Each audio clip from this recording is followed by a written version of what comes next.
মেয়ের সুখ কিনতে গিয়ে তো তোমরা বিয়েটা দিলে তোমাদের পছন্দ করা ছেলের সাথে আমাকে। তারপর থেকে 24টা বছর কাটিয়ে ফেলেছি। সবাই বলে বাবা মা নাকি ছেলে মেয়ের ভালো চায়। ভালোই যদি চাইলে তাহলে কেন আমি ভালো থাকতে পারছি না? মেয়ের বিয়ে দিয়ে তোমরা কিন্তু ভালোই ছিলে, যেমনটি চেয়েছিলে ঠিক তেমনটি পেয়েছো। পয়সাওয়ালা সৎ চরিত্রবান একটা ছেলে, একদম তোমাদের মনের মতো। বিয়েটা হলো আমার, অথচ আমার মনের মতো নয়। জানো মা, আমি এই 24 বছর ধরে সেজে আছি এই সংসারে। তোমাদের কথা রেখেছি, তোমাদের সম্মান বজায় রাখতে পেরেছি। তাই তো দারুণ ভাবে অভিনয় করেও যাচ্ছি। অভিনয় করে যাচ্ছি তোমাদের সৎ চরিত্রবান জামাইয়ের সাথে। একটুও বুঝতে দেয়নি, তোমরাও বুঝতে পারোনি। ছোটবেলায় কথা খুব মনে পড়ে জানো মা। আমার মন খারাপ থাকলে, শরীর অসুস্থ হলে, মিথ্যা কথা বললে তুমি ঠিকই ধরে ফেলতে। তুমি বলতে মায়েদের কাছে মিথ্যা বলা যায় না। মায়েরা সবকিছু বুঝতে পারে আগে থেকেই। ভেবেছিলাম তুমি অন্তত বুঝবে মেয়ের মনের কথা। মা বুঝতে পারবে না তা কখনো হতে পারে না।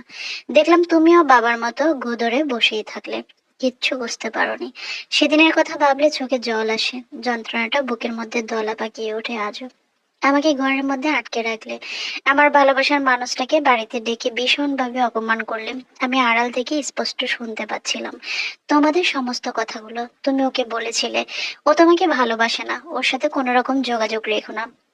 আমার মেয়ের বিয়ে ঠিক হয়ে গেছে। ওকে যদি সত্যিই ভালোবাসো তাহলে ওর জীবন থেকে সরে গিয়ে প্রমাণ করে দিও তুমি সত্যি ওকে ভালোবাসো। আমি শুনেও সেদিন কিচ্ছু করতে পারিনি। এক প্রকার জোর করেই, বাধ্য হয়েই বিয়েটা করে নিলাম। আমাকে নিরুপায় করে দিয়েছিলে, হাত মুখ বেঁধে দিয়েছিলে। বললে মেয়ে হয়ে বাবা মায়ের মরণ দেখতে চাস? আমার বুকে পাথর চাপিয়ে দিলে।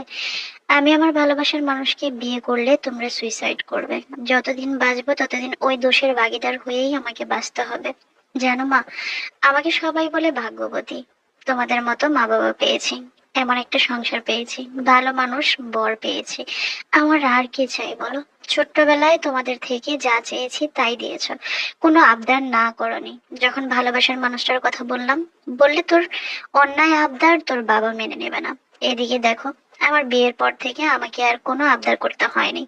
চাওয়ার আগেই সব কিছু পেয়ে যাই। সত্যিই মা, আমি ভাগ্যবতী বটে। তবে অভিনয় করতে করতে আজ বড় ক্লান্ত, তাই লিখছি তোমাকে।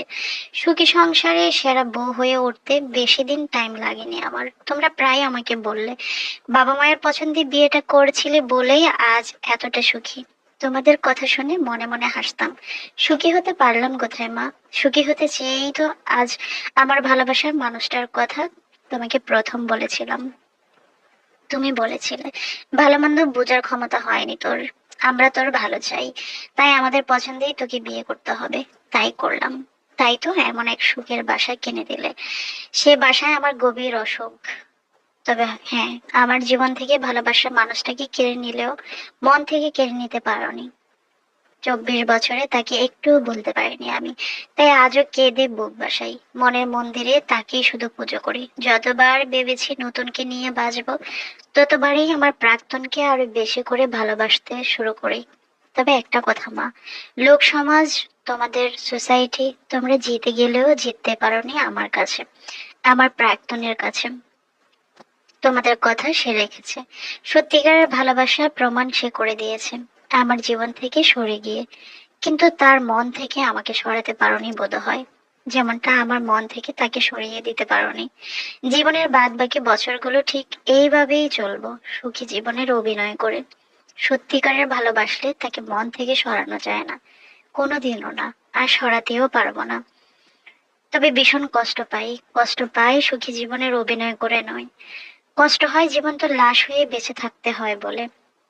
কে বলেছে মানুষ মৃত্যুর আগেই মুহূর্তে সুইসাইড নোট লিখে যায়?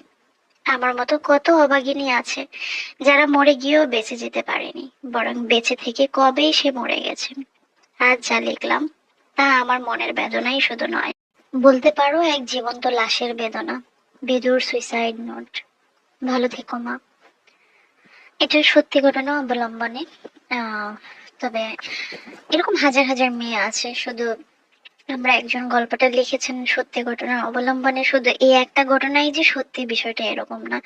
আমরা হাজারো ছেলে মেয়ে নিজের পরিবারের দিকে তাকিয়ে নিজের ভালোবাসাকে বিসর্জন দেই, এটা সত্যি কথা।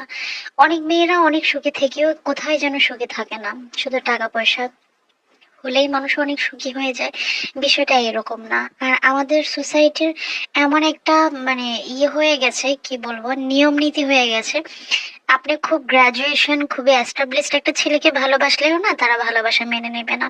কিছু কিছু মা বাবা আছে, তারা এটাই বোঝায় যে ভালোবাসার মতো অধিকার তোর নেই বা ভালোবাসার মতো সুযোগ তোর নেই, ভালোবেসে কাউকে বিয়ে করা যাবে না, আমরা যেটা বলবো ঠিক সেটাই হবে।